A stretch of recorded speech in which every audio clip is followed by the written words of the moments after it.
আমি মাটির একখান ঘর বানাবো, খেজুর পাতার ছাউনি দিব, বাঁশের খুঁটির বেড়া দিয়ে মহাকালের ঘুম ঘুমাবো।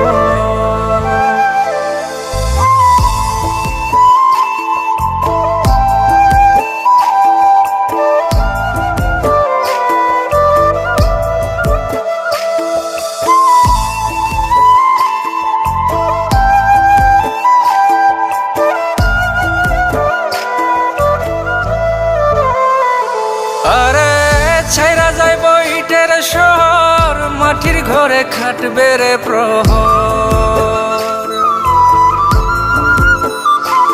আরে ছাইরা যাইব ইটের শহর, মাটির ঘরে খাটবে প্রহর। মন মহাজন ডাকলে পরে চোখ খুলিয়া সুহাগ নেব।